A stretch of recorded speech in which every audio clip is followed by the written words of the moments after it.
ஆங்காளி பொங்கல் எல்லாருக்கும் வணக்கம். இன்னைக்கு நாம எங்கே இருக்கோம்னா வெள்ளத்துக்கு மத்தியில் தான் இருக்கோம். இதெல்லாம் என்ன வெள்ளம், எங்கள் ஊருக்கு போய் பார்ப்போம். ஆமாம், இப்போ வந்து மாமனார் ஊரில் வந்துட்டு பக்கத்தில் ஒரு ஆறு ஒன்று போகுது. அது நேராக மணவேல்குடி கடலுக்கு போகுது. அந்த கடலுக்கு தான், அந்த ஆற்றை தான் இப்போ நம்ம போய் பார்க்க போகிறோம். வேடிக்கை பார்க்கறதுக்காக இங்கேருந்து ஊர் விட்டு ஊர் போகிறோம். 10 நாளாக அப்பா அம்மா பார்த்துட்டு வரோம் தான். ஆமாம், எதுக்கு அப்படின்னா நாளை பின்ன ரோட்டுக்கு அங்கிட்டு தண்ணி ஆற்றுல அடிச்சிட்டு போனாங்கன்னா பார்க்க முடியாதுல்ல, அதனால சரி போலாமா. மாமனார் ஊருக்கு வந்திருக்கோம். எதுக்குன்னா ஏன்னா எங்கள் ஊரில் வந்துட்டு வயக்காடெலாம் வெள்ளம் அடித்து ஓடிக்கிட்டு இருக்கு. இங்கே வந்துட்டு நிலவரம் என்னென்னு தெரிஞ்சுட்டு பார்த்துட்டு போகலாம் அப்படின்னு சொல்லிட்டு வந்திருக்கோம். ஏன்னா இது ஆற்று கரவரத்தில் எங்கள் மாமனார் வீடு.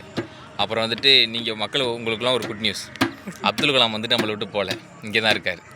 நீங்கள் நம்ப மாட்டியே, அது என் மச்சான் குடிவத்தில் இங்கே வருங்க. மச்சான் கையெடுங்க மச்சான். ஏபிஜே அப்துல் கலாம் மாதிரி இருக்கேன் நான் சொன்னால் நம்ப மாட்டாங்க மக்கள்.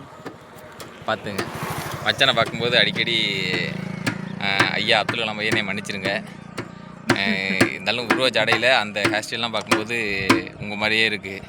டக்குன்னு என் மச்சானை பார்க்கும்போது உங்கள் ஞாபகம் வருது. இது தப்பு தான். இதுக்காக நீங்கள் வந்துட்டு என்ன தண்டனைனாலும் எனக்கு கொடுங்க அப்துல் கலாம் தெரியா. ஆனால் வந்துட்டு அவரை பார்க்கும்போது அந்த ஞாபகம் எனக்கு வருது. கரெக்டாக தான் இருக்குது இல்லையா? டாக்டர் அப்துல் கலாம் அங்கே அவருங்க இப்போ சொல்லல. அது எதுக்குன்னா இது அவருக்கு தெரிஞ்சாலாம் ரோட்டில் போகல, சும்மா போகிற ஆள். இப்போ நான் எப்படி ரோட்டில் திடீர்னு போயிட்டுருப்பேன், நானே கையை காமிப்பேன், ஆனால் அவள் கையை காமிக்காமல் போயிடுவாங்க, பல்பாகி போயிடும். அதே மாதிரி என் மச்சான் வந்து எப்படின்னா எந்த கிளவி ரோட்டில் போனாலும் டக்குன்னு கையை காமிச்சிடுவாங்க. அந்த மாதிரி இருந்ததுனால ஒரு பாட்டி போகுது, அது போயிட்டுருக்கும்போது டக்குன்னு கையை காமிச்சிட்டாப்புல. ஆனால் அந்த பாட்டி வந்து என்ன கோவத்தில் இருந்ததில்லை, அது கண்டுக்காமல் ஒரு புருஷனை திட்டிட்டு போயிட்டுருக்கு. அதனால் அதை பற்றி நம்ம இப்போ அதை பற்றி பேச வேணாம். ஏன்னா அவ்வளோ பெரிய ஆளோட கம்பேர் பண்ணிவிட்டு இப்படி இருக்காப்புலன்னு நினைக்கும் போது அது எனக்கு சங்கடம் தான். ஒரு வழியாக வந்து விட்டோம். இதுதான் அப்படி நினைப்பீங்க, இதுதான் இது இல்லை. இது வந்து ரோட்டு ஓரத்தில் உள்ள 2 பக்கம் அந்த வாக்கியா போகுதா, அதை வந்து இது பண்ணுறதுக்கான சின்ன மடை. அது நம்ம வந்துட்டு இப்போ நேராக அணைக்கட்டுக்கு போகிறோம். ஆதி போகலாமா? எங்கே போகிறோம்? இந்தா நம்ம எங்கே போகிறோம்? அணைக்கட்டுக்கு.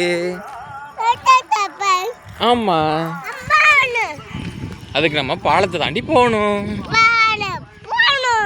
ஆமாம், அணைக்கட்டுக்கு. ஆமாம், இந்த பாலத்தை தாண்டி தான் போகணும். அணைக்கட்டுக்கு எப்படியா போகிறது? எங்கிட்டு பார்த்து எங்கிட்டு அதுக்குள்ளையா? அணைக்கட்டுக்கு எப்படி போகணும்? இந்த பாதை போகுது. பாதை அம்மா அங்கிட்ட ஏதோ ஆராய்ச்சி பண்ணிக்கிட்டு இருக்கா. என்னடி தக்கறது? என்னமோ சவுண்டு கேட்குது. என்னது? ஏன் தங்கம் என்னமோ சவுண்டு கேட்குது? என்னது? வாங்க ஒடியாங்க, ஒடியாங்க. இங்கே பாருங்கோள், தண்ணி ஓடலையா? குளோஸ் பண்ணியிருக்கா, குளோஸு.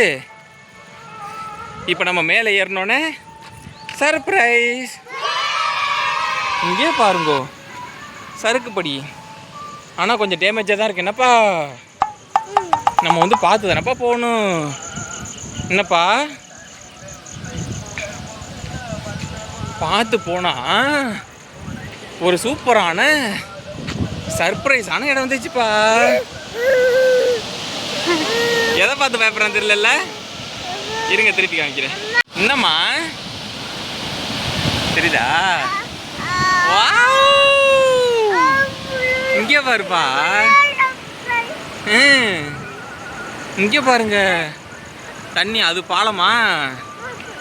பாலத்துல தண்ணி வந்து